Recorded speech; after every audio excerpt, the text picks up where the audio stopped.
పాకిస్తాన్ మీద భారత్ చేసిన ఆపరేషన్ సింధూర్తో మూడో ప్రపంచ యుద్ధం మొదలైపోయిందా?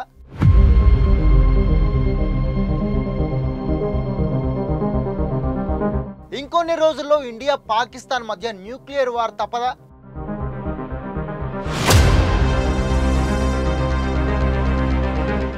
భవిష్య మాలికలో చెప్పినట్లే సరిగ్గా అదే రోజు ఇండియా పాకిస్తాన్ మీద ఎందుకు అటాక్ చేసింది?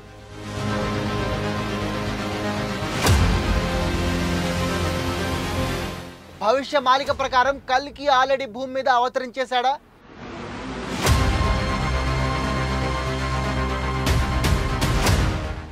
ఇండియా పాకిస్తాన్ యుద్ధంలో పాకిస్తాన్కి సపోర్ట్గా వచ్చే దేశాలన్నీ?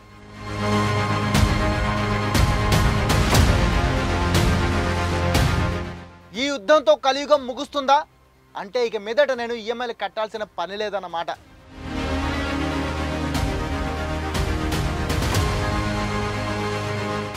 ఒక పక్క పాకిస్తాన్, ఇంకో పక్క చైనా, మరో పక్క బంగ్లాదేశ్, ఇలా మూడు వైపుల నుంచి ఇండియన్ బోర్డర్స్లో చాలా ప్రెషర్ బిల్డ్ అవుతుంది. వీటన్నింటికి తోడు ఊసర వెళ్ళి అమెరికా సడన్గా తన అసలు రంగు బయటపెట్టి ఇండియాకి వ్యతిరేకంగా మారింది. ఒక్క మాటలో చెప్పాలంటే ఇప్పుడు ఇండియా ప్రపంచంతో ఒంటరిగా పోరాడాల్సిన పరిస్థితి వచ్చింది. ఇలాంటి టైంలో ఇండియా పాకిస్తాన్ మీద చేసిన ఆపరేషన్ సింధూర్ అటాక్ ఏకంగా మూడో ప్రపంచ యుద్ధానికి నాంది పలికినట్లే అంటోంది భవిష్య మాలిక. అసలేంటి భవిష్య మాలిక?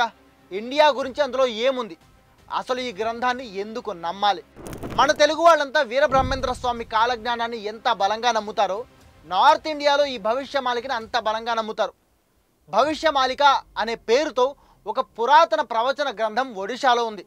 దాదాపు 600 సంవత్సరాల క్రితం శ్రీ జగన్నాథుడి అనుగ్రహంతో పంచశాఖగా ప్రసిద్ధి చెందిన 5గురు సాధువులు, ముఖ్యంగా అచ్యుతానంద దాస్ వంటి వారు ఈ గ్రంథాన్ని రాశారని నమ్ముతారు. భవిష్య మాలిక అంటే భవిష్యత్తు గురించిన వివరాలను చెప్పే మాల అని అర్థం. ఈ గ్రంథం ఒడియా భాషలో దాదాపు 185,000 తాటాకులపై రాసి ఉంటుంది. ఇందులో వేల సంఖ్యలో సంస్కృత శ్లోకాలు ఉంటాయి. వాటిలో చాలా వరకు ఇప్పటికీ డీకోడ్ చేస్తూనే ఉన్నారు. ఇక ఈ గ్రంథంలో కలియుగం అంతం, కల్కి అవతారం, సత్యయుగ ఆరంభం గురించి ఎన్నో అద్భుతమైన ప్రవచనాలు ఉన్నాయి. అందులోనే మూడో ప్రపంచ యుద్ధం గురించి, ఇండియా పాకిస్తాన్ మీద చేసిన ఆపరేషన్ సింధూర్ గురించి కూడా ఉంది. మూడో ప్రపంచ యుద్ధం సంప్రదాయ యుద్ధంగా మొదలై ఆపై అణుయుద్ధంగా మారుతుంది.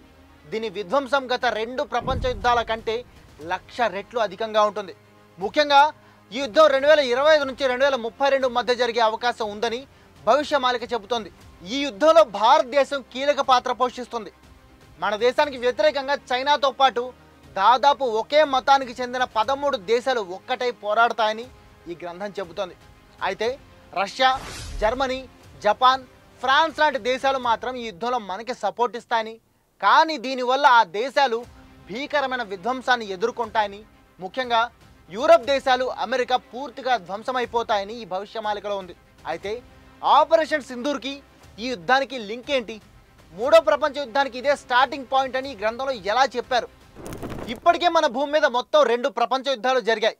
ఈ యుద్ధాల్లో దాదాపు ప్రపంచంలోని అన్ని దేశాలు పాల్గొన్నాయి. అయితే విచిత్రం ఏంటో తెలుసా?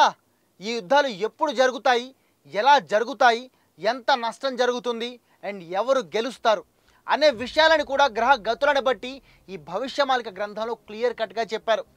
శనిగ్రహం మిథున రాశిలో ప్రవేశించినప్పుడు 2 సంపూర్ణ సూర్యగ్రహణాలు సంభవిస్తాయని, అదే సమయంలో ఓ ఉల్క భూమికి దగ్గరగా వస్తుందని, వాటి ప్రభావంతో భారీ యుద్ధం జరుగుతుందని, ప్రపంచం 2 ముక్కలుగా విడిపోతుందని భవిష్య మాలికలో చెప్పుంది. సరిగ్గా 1913లో శనిగ్రహం మిథున రాశిలో ప్రవేశించాడు.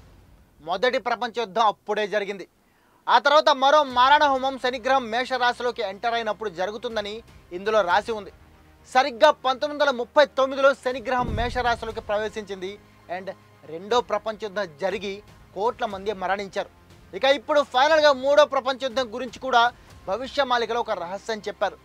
ఎప్పుడైతే శనిగ్రహం రాశులలో ఆఖరిదైన మీనరాశిలోకి ప్రవేశిస్తుందో అప్పుడే మూడో ప్రపంచ యుద్ధానికి బీజం పడుతుందట. విచిత్రం ఏంటో తెలుసా? ఈ ఏడాది అంటే 2025 మార్చి నెలలో శనిగ్రహం మీనరాశిలోకి ప్రవేశించింది. అది కూడా సరిగ్గా ఇండియా పాకిస్తాన్ మీద ఆపరేషన్ సింధూర్ స్టార్ట్ చేయడానికి నెల రోజుల ముందు. అంటే మార్చి 29న శనిగ్రహం మీనరాశిలోకి ఎంటర్ అయితే మే 7న ఇండియా అటాక్ చేసింది. అందుకే ఆపరేషన్ సింధూర్ని మూడో ప్రపంచ యుద్ధానికి బీజం పడింది అంటున్నారు కొంతమంది ప్రవచనకర్తలు. ముఖ్యంగా భవిష్యమాలిక ప్రాఫెసీలని నమ్మేవాళ్ళు దానికి చెబుతున్న ప్రూఫ్స్ కూడా స్ట్రాంగ్గానే ఉన్నాయి. ఒకటి, ఆపరేషన్ సింధూర్ ఇంకా ముగిసిపోలేదని చెబుతున్న ఇండియా బోర్డర్ ఏరియాలో మాక్ డ్రిల్స్ చేయాలని ఆర్డర్స్ వేసింది. అలాగే దేశం మొత్తంలో 3 నెలల రేషన్ పంపిణీ చేయాలని సివిల్ సప్లై డిపార్ట్మెంట్కి అల్టిమేటం ఇచ్చింది. ఇదంతా చూస్తుంటే ఇండియా దేనికోసమో రెడీ అవుతోందనిపిస్తోంది. ఇదే కాకుండా పాకిస్తాన్ కూడా ఆపరేషన్ సింధూర్ తర్వాత ముఖ్యంగా సింధు జలాలని వదలకపోతే ఇండియాలో రక్తం పారిస్తామని వార్నింగ్ ఇచ్చింది. తన న్యూక్లియర్ వెపన్స్ని మోడర్నైజ్ చేస్తోంది. ఇటు నుంచి బంగ్లాదేశ్ ఇండియా చికెన్ నెక్ని కట్ చేస్తా అంటోంది. ఇంకోవైపు చైనా ఆర్థికంగా ఇండియాని దెబ్బ కొట్టాలని బలంగా ప్రయత్నిస్తోంది. ఇన్నింటిని తట్టుకుంటూ ఇండియా పోరాడుతోంది. ఇంకోవైపు ఉక్రెయిన్ రష్యాపై చరిత్రలో ఎప్పుడు ఏ దేశంపై చేయనంత భయంకరమైన దాడి చేసి $2 బిలియన్ న్యూక్లియర్ బాంబర్లని నాశనం చేసింది. ఇంత చేసినా రష్యాని దెబ్బతీయడానికి యూరప్ దేశాలు కొత్తగా మళ్ళీ కొన్ని శాంక్షన్స్ పెట్టడానికి రెడీ అవుతున్నాయి. ఇక అమెరికా ప్రపంచ దేశాలన్నింటినీ ట్రేడ్ వార్తో భయపెడుతోంది. వీటన్నింటి మధ్య ప్రపంచ దేశాల్లో అసహనం పెరుగుతోంది. ఇప్పటికే ఆర్థికంగా బాగా నష్టపోయిన దేశాలు పక్క దేశాలను దోచుకోవడానికి సిద్ధపడుతున్నాయి. వీటన్నింటి వల్ల 3వ ప్రపంచ యుద్ధం మొదలు కాబోతోందనే సంకేతాలు వస్తున్నాయి. మరి నిజంగానే 3వ ప్రపంచ యుద్ధం మొదలైతే ఏం జరుగుతుంది? ఎవరు గెలుస్తారు?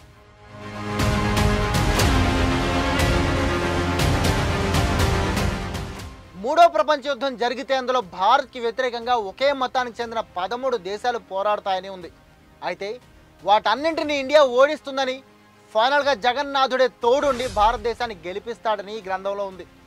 ఈ యుద్ధం 2025 నుంచి 2032 వరకు కంటిన్యూ అవుతుందని, ఈ యుద్ధం టైంలో ఆకాశంలో 2 సూర్యులు కనిపిస్తారని, అంతేకాకుండా ఈ యుద్ధం కేవలం ప్రాణ నష్టంతో ఆగదని, అణుధూళి అంటే న్యూక్లియర్ ఫాల్అవుట్తో గాలి కలుషితమై యూరప్ అమెరికాల్లో మనుషులు బతకడం కూడా అసాధ్యమవుతుందని ఈ గ్రంథంలో ఉంది. అంటే ఖచ్చితంగా అణుయుద్ధం తప్పదన్నమాట. ఇప్పటికే పాకిస్తాన్ తన అణుబాంబులని రెడీ చేసుకుంటోంది.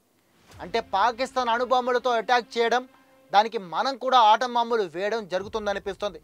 ఇలా భయంకరమైన యుద్ధం జరగడం వల్ల ప్రపంచ ఆర్థిక వ్యవస్థ కుప్పకూలి డబ్బు బంగారం విలువ కోల్పోతాయని, కరువు ఆహార కొరత ప్రజలను వేధించి నశించేలా చేస్తాయని భవిష్యమాలిక చెబుతోంది. అయితే భవిష్యమాలిక ప్రకారం ఈ భీకర విధ్వంసం కలియుగం అంతానికి, కల్కి అవతారం రాకకి, సత్యయుగ ప్రారంభానికి ఒక సంకేతమట.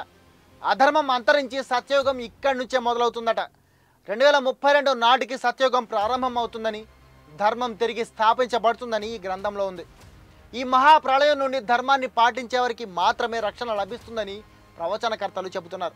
అయితే ఓ డివైన్ పర్సన్ ఎంట్రీతో ఈ యుద్ధంలో భారత్ గెలుస్తుందని ఈ గ్రంథంలో క్లియర్ కట్గా ఉంది. అంటే మన పురాణాలు చెప్పినట్లు మంచిని గెలిపించడానికి కల్కి అవతారంలో వచ్చే శ్రీ మహావిష్ణువే ఆ డివైన్ బీయింగా అనేదే ఇక్కడ అంతుబట్టని ప్రశ్న. ఇక కల్కి భూమి మీదకి వచ్చి చెడును అంతం చేయడం మొదలుపెట్టిన తర్వాత అప్పటి వరకు తప్పుడు మార్గంలో నడుస్తున్న మనుషులంతా మళ్ళీ సత్యం వైపు వస్తారట. అలా ప్రజలందరిలో ట్రాన్సిషన్ రావడానికి దాదాపు 1000 ఏళ్ళు పడుతుందట. ఆ 1000 ఏళ్ల కాలాన్ని ఆది సత్యయుగం అని భవిష్యమాలిక చెబుతోంది. అయితే ఇది నిజంగా జరుగుతుందా? భవిష్యమాలికలో శనిగ్రహం మీనరాశిలోకి ప్రవేశిస్తే 3వ ప్రపంచ యుద్ధం జరుగుతుందని చెప్పింది. కానీ నిజానికి శనిగ్రహం సూర్యుడి చుట్టూ తిరుగుతూ ప్రతి 30 ఏళ్లకు ఒకసారి మీనరాశిలోకి ప్రవేశిస్తుంది. అంటే భవిష్యమాలికలో చెప్పిన 3వ ప్రపంచ యుద్ధం జరిగే సమయం ఇదేనా, లేక ఇంకో 30 ఏళ్ల తర్వాత, లేదా ఆ తర్వాత ఇంకో 30 ఏళ్ళక అనేదే ఇప్పటికీ క్రాక్ చేయని మిస్టరీగా మిగిలిపోయింది. అయితే భవిష్యమాలికని ఇంతలా ఎందుకు నమ్మాల్సి వస్తుందంటే భవిష్యమాలిక ఇంతకు ముందు జరిగిన అండ్ జరగబోయే అనేక విచిత్రాలని ముందుగానే ఊహించింది.